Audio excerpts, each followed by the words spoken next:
Here are my 5 essential self-recovery items that I think you should carry if you ride like me by yourself out in the backcountry. So stick around and we'll talk about it.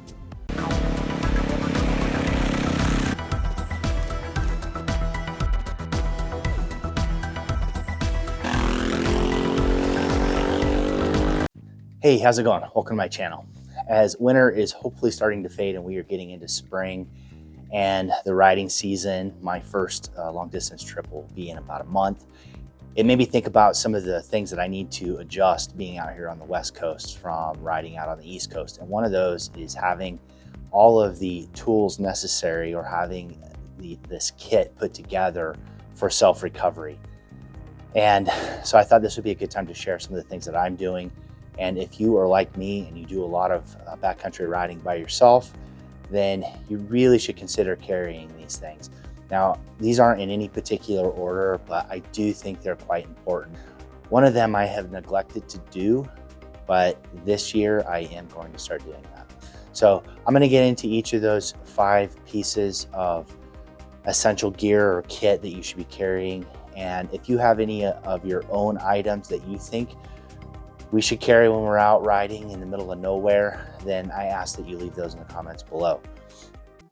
This video is sponsored by Toolant, who sent me this little Mini-Ratchet set. So this is a great intro into the my number one item that I think you should be carrying, and that is a quality toolkit. Now, one of the things that I will say is I really don't recommend going out and just buying a tool roll off of the internet retailers. Those toolkits, one is they're really expensive, and 2, you're not likely going to have all of the tools that you need for your bike. And it's been my experience that it's a little bit easier just to get the pieces that you need. And maybe starting with a small toolkit like this, the Toolant toolkit, it has a lot of the pieces that you would need in order to start with your bike. Now with a toolkit like this, I'll go through and any of the sockets that don't fit my bike, I'm getting rid of, and I'm only keeping the stuff that does fit. Now, if you're interested in this particular toolkit, wait till the end of the video and I will tell you how you could get this exact one. A couple of things in assembling a toolkit that I recommend, and that what I have done is I've gone to Harbor Freight and I've just picked up just the wrenches that I need, or a small wrench kit and a small socket kit or a small hex driver kit. It's not the highest quality of tools, but I'm not going to put Snap-on or Craftsman tools on a bike that is going to get beat up. What I've noticed over the years is my tools, they get exposed to a lot of moisture no matter how well I try to wrap them up. So you're going to have some rusting issues. And in the unlikely event that it gets taken off of your bike, you're not out a lot of money. And the other thing is maybe you lose it, and that's always a possibility too. And I've lost a few tools here and there because I've been working on something and I leave it laying out, didn't see it in the bush or whatever. So my recommendation is don't spend a lot of money, just make sure you have something that works. Also try to keep things light. Maybe go with an adapter from a 3/8 to a 1/4 so you're not carrying 2 ratchets, and that'll make things a little bit easier as well. So number 1 item is carry a quality toolkit. And I have had to use my toolkit a number of times. The other thing I would say add to this is a handful of bolts. If you add accessory parts to your bike, whatever bolts you take out, put them in a bag, put them in your toolkit. I have had to replace a number of bolts over the years, especially on luggage racks. They just rattle loose. I've had bar ends, the bolts on bar ends come out. So having some extra nuts and bolts is useful, and it can get you out of a jam if something bad happens. The next thing I recommend that you carry is a little battery jump starter. And I have had to use this over the years a couple of times. If you're riding with someone that maybe hasn't changed your battery in a while, or if maybe your battery is getting a little long in the tooth, maybe the weather conditions, it's really hot or really cold and ends up killing the battery, it is nice to have one of these little jump starters. If you're out in the middle of nowhere, you can get it going. Especially these bigger bikes, bump starting a big bike can be quite challenging. If you don't want to carry, if you ride with someone all the time, and you don't want to carry a jump starter, carry some jumper cables. Make a little jumper kit that you and your buddies carry, where you've got a little pigtail that comes off the battery, so you don't have to dig into the battery, and then you can just plug that in and get your bike started. But because I've used this so much, I really recommend it. Now, the other thing, and I'm not promoting any particular model, is if your phone dies, you can recharge your phone off of these, which is really nice. And, you know, a bunch of different devices. They come with a bunch of different plugs. I consider this a really important emergency backup device. And now that these are getting so small, I think this is even capable of jump starting a V8, which is pretty remarkable. Just make sure it's charged before you head out. But I can't emphasize enough carrying a little jump starter, because it could get you out of a really bad problem. A new item that I'm adding to my essential recovery kit for this next year is a satellite communicating device, an emergency satellite communicating device. Now, there's a couple different models out there. There's the Spot, there's the Garmin InReach, and then there's also the Zoleo. I have decided to go with the Zoleo. I like the monthly plans that they have. I think it's a little bit more cost effective. They have more messaging capability. They have customized messaging capability where some of the other ones don't have that. And the price seems to be a little bit more reasonable. Now, some of the differences between those three models happens to be with the messaging, the satellite constellations they use, depending on what part of the world you're in, and then whether or not you could suspend your monthly memberships.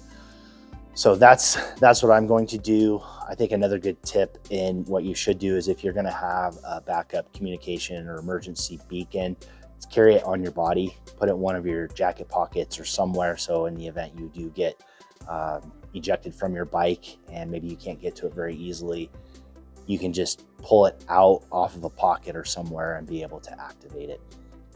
So that is what I would consider to be very essential, especially now with the proliferation of these. It's really easy. It's a little bit of added insurance. I think the monthly plan for these is about $20. It's insurance that's worth carrying just in case something really bad happens. Now, remember, these are for emergency situations. If you have a flat tire, your life is not at risk. You can get that sorted out one way or another. This is if you break a leg, you can't ride your bike, serious break. If I had broken my arm differently a couple years ago and I wasn't able to ride my bike to like a main road, that may have necessitated using that emergency beacon. I think that should be something that you carry on you at all times if you're going to be riding in the back roads. Now, if you're just doing highway riding and you don't plan on going into remote areas, you know, maybe you really don't need that. But if you do the riding like I do in remote areas by yourself, it's going to be essential gear for me this year. Probably the most important self-recovery item that you should have in your kit is water. And not just a hydration pack, but I recommend carrying between 3/4 of a gallon to a full gallon. And I always try to keep my bike loaded up to that amount, because you just never know what can happen. And having water, it is essential. You can survive a long time if you have water. If you don't, and you're out in the middle of nowhere waiting to be recovered, it's going to be a problem. So even just a hydration pack, whatever you can do to carry water is really important. I use these little Nalgene bottles. I put them in my bottle holders, but if you want to get a water bladder and add a water bladder, you can do that. But I can't emphasize enough the importance of carrying water. And for me, especially now that I'm gonna be riding in the desert again, temperatures vary greatly between day and night, and I'm gonna be carrying water with me all the time. So that is the number 4 item, and which I also think is probably the most important, is water. The last item that you really should be carrying as part of your essential self-recovery kit is a puncture repair kit. Whether you're running tubeless tires or tube tires, you really should have everything that you need in order to fix a puncture. Punctures, especially on tube tires, my experience has been a little more frequent than I would like. Now, I've got the little bacon strips, so if you have a tubeless setup, make sure you have the kit for pushing these bacon strips through and reaming out the hole.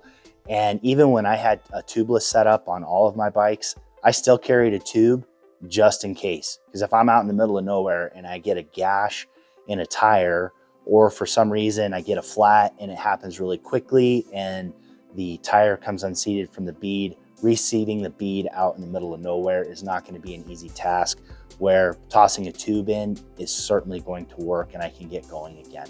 Now that's just something that I did. I think it's, remember, we're doing self-recovery here. We're not waiting for someone or a tow truck to come get us. And some of these places, tow trucks gonna cost possibly $1,000+ to get there. So it's a little extra weight, but I think it's worth carrying at least one tube on your tubeless bike just in case. And make sure you know how to use plugs. It may not be as easy as you think if you've never done it before. Sometimes finding the puncture can be hard if the nail isn't just still sticking out of it. So practice on an old tire in the garage before you actually have to do it for real. I did that and learned that it can be a challenge getting these little bacon strips pushed in. As a part of your puncture repair kit, you should also carry, I carry a hand pump, bike pump, but I also carry a rechargeable small electric compressor. I've used these a lot, and I did a self-recovery using one of these. Now, just a quick tip on these is make sure you use it regularly to make sure it's still functioning. I haven't used this particular one in a while, and it's not working real well. It's not reading pressure right. So I do recommend trying these. Anytime I go out to ride, I will use my rechargeable compressor to make sure my tire is at the right air pressure, and it tests this out and functions it. And that way I have confidence to know it'll work. And I carry one of these as a backup. If things really go pear-shaped, I have a way of getting air into the tube. You can carry CO2 cartridges. My experience with those is they're not real reliable. And in order to fill up a tire with a CO2 cartridge, a motorcycle tire, especially a rear, you're gonna need about 8 of them. A 16-ounce CO2 cartridge is enough to fill up a bicycle tire, a mountain bike tire. So just imagine how many of those you have to use to fill up a motorcycle tire with that much volume. So for me personally, I don't carry those. If I'm in that bad of shape, I'll use my hand pump. So yeah, make sure you carry a puncture repair kit and know how to change tubes and plug holes. There it is, my 5 essential self-recovery items that I carry with me or will be carrying with me every time I go out for any type of extended ride that's any distance more than about 20 miles from home, because you just never know what can happen, especially if you're running tubes. Punctures can happen, unfortunately, more frequently than we would like. Now, if you have some of your own tips or things that you think we should be carrying when we're off riding in the backcountry by ourselves, leave that in the comments below. If you've had your own incident where you've learned a harsh lesson where you should have been carrying something, also let me know that in the comments below so that we can all learn from each other's mistakes and things that we've done, and maybe some experiences that we haven't thought about.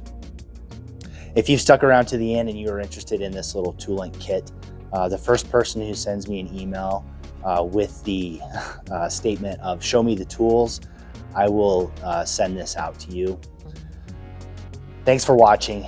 Get out, do some riding, ride safe, and I will see you out there. Thanks for watching.